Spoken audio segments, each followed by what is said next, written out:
जय हिंद प्यारे साथियों। जैसा कि आप सभी को ज्ञात होगा कि मणिपुर में हिंसा रुकने का नाम नहीं ले रही है। मैंने आपको पहले भी बताया था साथियों कि कुछ दिन पहले ही 6 नागा भाइयों को मार दिया गया और हद तो अब तब हो गई जब मणिपुर के एक बिल्कुल बीचों बीच का डिस्ट्रिक्ट है जिसका नाम है कांग पोकली। वहां पर नागाओं का एक गांव है जिस गांव में आग लगा दी जाती है 9 घरों में। अभी तक हताहत होने की किसी की खबर नहीं है, लेकिन सोचो रात में महिला पुरुष बच्चे अपने घर में सो रहे हैं और उनके घरों में आग लगा देना, कितनी मुश्किल में उन लोगों ने अपनी जान बचाई होगी। वहां पर लगातार गोलियां चलती रहती हैं और यह स्टेटमेंट दिया जाता है कि भाग जाओ यहां से। अब नागा भाइयों के द्वारा आरोप लगाया जाता है कि हम पर ये जो रात में अटैक किया गया है ये कुकी नार्को टेररिस्ट एक ऑर्गेनाइजेशन है उसके द्वारा किया गया। अब ये ऐसी ऑर्गेनाइजेशन है जो इंडिया में भी काम करती है, म्यांमार में भी काम करती है। अब इन लोगों के पास कभी आपने सोचा कि इतना सारा हथियार, इतना सारा ये हथियार आता कहां से? ये चाइना मुहैया कराता है, ये म्यांमार के रास्ते इंडिया आते हैं। और ये ऑर्गेनाइजेशन मैंने आपको बताया इंडिया और चाइना दोनों, इंडिया और म्यांमार दोनों में काम करती है और चाइना इनको खुला सपोर्ट कर रहा है। उधर से एक ऑर्गेनाइजेशन म्यांमार की भी है जिस पर आरोप लगाया नागा भाइयों के द्वारा कि इन्होंने हम पर रात में अटैक कराया। यानी कि मणिपुर में शांति व्यवस्था बिल्कुल नहीं बन पा रही है। केंद्र सरकार, राज्य सरकार दोनों लगातार मेहनत कर रहे हैं, लेकिन अभी इस मुकाम पर नहीं पहुंच पा रहे कोई भी सरकार की इस मामले को बिल्कुल खत्म किया जा सके। पहले काफी समय तक यहां प्रेसिडेंट रूल रहा, अब यूमनाम खेमचंद जी की सरकार बन चुकी है और अभी भी यहां शांति व्यवस्था नहीं बन पा रही है। मणिपुर में क्या कब कब हुआ है मैंने आपको समय समय पर बताने की कोशिश की है।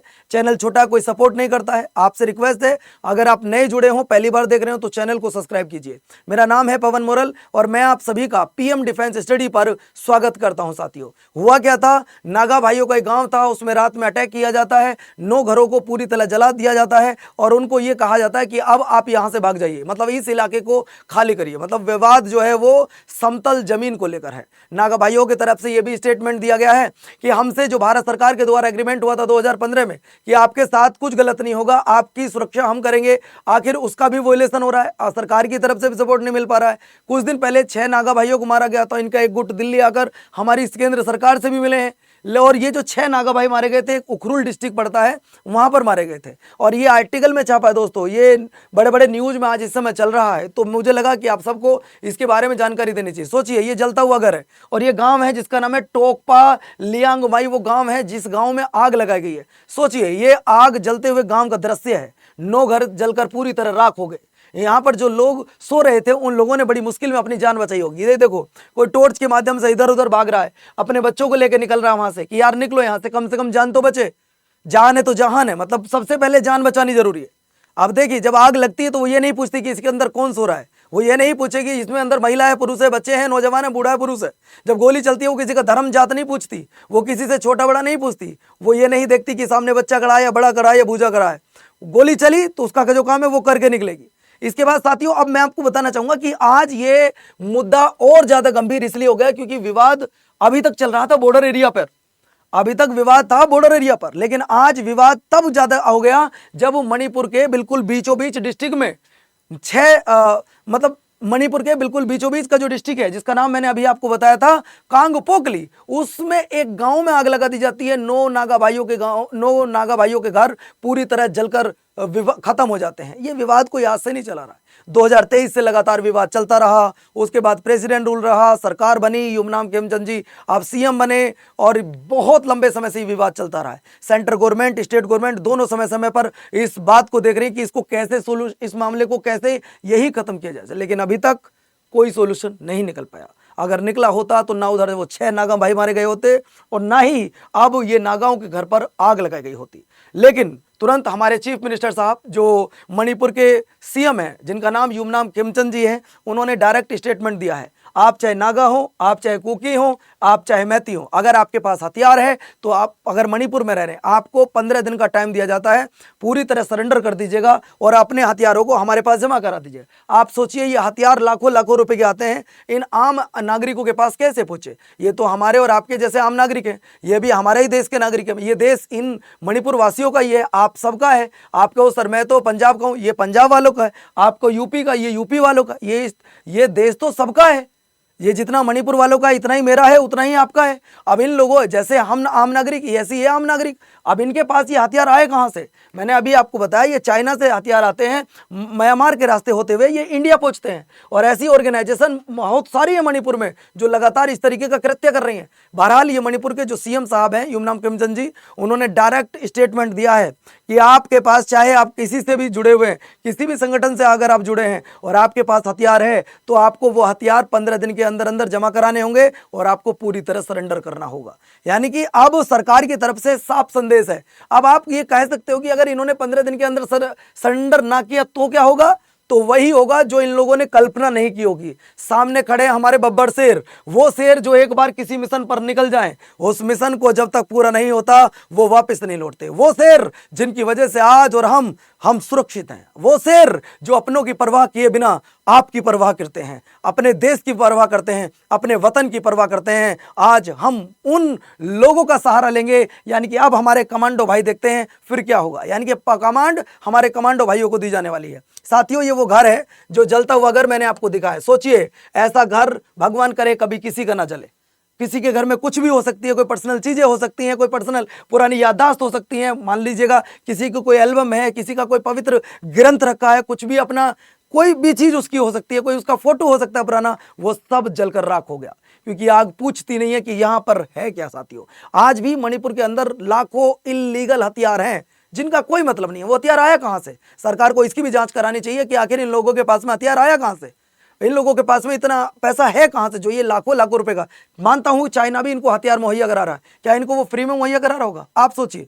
हाँ, ऐसा हो सकता है कि वो 50 की चीज इनको 20 में दे रहा होगा, लेकिन वो 20 रुपया भी आ कहां से रहा है? एक आम नागरिक के पास कहां से हथियार आए? उसको हथियार चलाने की ट्रेनिंग कहां से मिली? इन सारे मुद्दों पर एक विशेष गहन अध्ययन करना होगा सरकार को और इन सबको चुन चुन कर पकड़ना होगा। इसके बाद देखिए, चाहे वो कोई भी है, देश विरोधी जो भी है, जो भी देश के अंदर रहकर देश में गलत काम करेगा, उन सबको सरकार को सख्त कार्रवाई उन पर करनी चाहिए। दोस्तों, ये वो एरिया है जहां 2025 में ये किया गया था कि अब इस एरिया में, मतलब जो मैंने आपको बताया कांगपोकली जो डिस्ट्रिक्ट है, और भी बहुत सारे डिस्ट्रिक्ट हैं कि यहां अब अफीम की खेती नहीं होगी। ये मणिपुर सरकार ने बैन कर दिया गया था। अब ये जो कुकी भाई है, ये क्या करते हैं? ये अफीम की खेती करते हैं। देखिए, अफीम की खेती करेंगे तो सीधी बात है ड्रग्स की खेती करेंगे, वहां से पैसे उसे बेचेंगे, फिर वहां से पैसा आएगा तो उसे हथियार लेंगे, हथियार आएगा तो फिर अपने ही लोगों पर उनको वार करेंगे।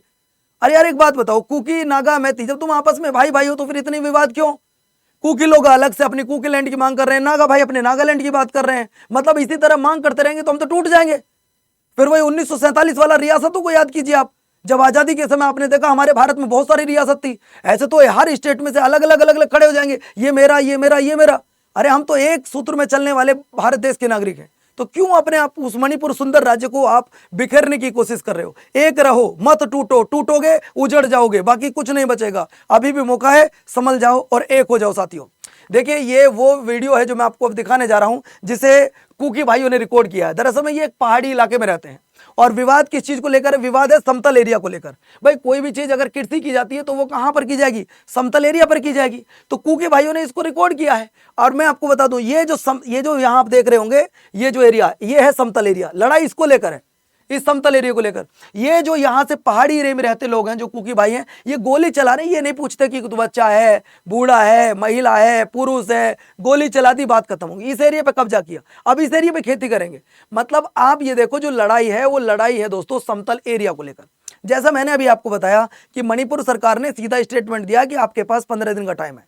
चाहे आप कुकी हो, नागा हो या मैती हो, आपके पास 15 दिन का टाइम है। आपको 15 दिन के बाद हथियारों को छोड़ देना है, पूरी तरह सरेंडर कर देना है। अगर आप सरेंडर नहीं करते हो तो फिर हम आपसे बात नहीं करेंगे, फिर हमारे देश के ये वीर जवान ये आपसे बात करेंगे। ये है कोबरा कमांडो। इनके बारे में एक लाइन है साथियों कि एक बार जिस मिशन पर निकल जाएं, मिशन को पूरा करने के बाद ही वापस लौटते हैं। यानी कि इनकी इतनी खतरनाक ट्रेनिंग होती है, जल थल वायु आकाश अग्नि हर जगह मेरे भाई इनकी परफेक्ट ट्रेनिंग होती है। ये वो शेर है, मैंने अभी आपको बताया। एक बार निकल गए तो उस मीटिंग को, उस ऑपरेशन को पूरा करने के बाद ही लौटते हैं। तो अब वहां पर मणिपुर में सरकार ने पूरा अल्टीमेटम दे दिया है कि आपके पास अगर हथियार हैं तो सरेंडर कर दो, 15 दिन का आपके पास टाइम है। अगर आप नहीं करते हो तो ये वो कोबरा कमांडो जो आपके सामने खड़े हैं भाई, एक बार तो पहले जो कोबरा कमांडो भाई आ गए, इनको एक बार कमेंट बॉक्स में जय हिंद जरूर लिखिएगा। वैसे भी हमारा इंडिपेंडेंस डे आ रहा है, इन सबको एक बार जय हिंद जरूर लिखिएगा साथियों। इन्हीं की वजह से हम और आप अपने देश में सुरक्षित हैं। इन्हीं का वजूद है साथियों, इन्हीं की वजह से तुम और मैं एक पूरे, इन्हीं की वजह से मैं और आप पूरी तरीके से स्वतंत्र अपने आप को महसूस कर रहे हैं। ये वही देश के वीर जवान है साथियों, जो अपनों को छोड़ देते हैं अपने वतन के लिए, परिवार को छोड़ देते हैं, कोई माँ को, कोई बेटे को, कोई पिता को, सबको छोड़ता है सिर्फ किसके लिए? वतन के लिए। तो कमेंट बॉक्स में इन सभी वीर जवानों के लिए कमेंट बॉक्स में जय हिंद आज जरूर लिख के जाइएगा। और मेरी एक रिक्वेस्ट है मणिपुर के इन भाइयों से जो कुकी नागा मैती आपस में लड़ रहे हैं, और बहरहाल फिलहाल में जो ये मुद्दा चल रहा है वो कुकी और नागाओं के बीच में चल रहा है। मेरे भाई मत लड़ो आपस में, टूट जाओगे, मिलेगा कुछ नहीं, टूट कर बिखर जाओगे। मत बिखरना, क्योंकि बिखर कर बिखर जाने वालों की कोई कीमत नहीं होती। एक रहो, एकजुटता के साथ रहो। जय हिंद, जय भारत साथियों।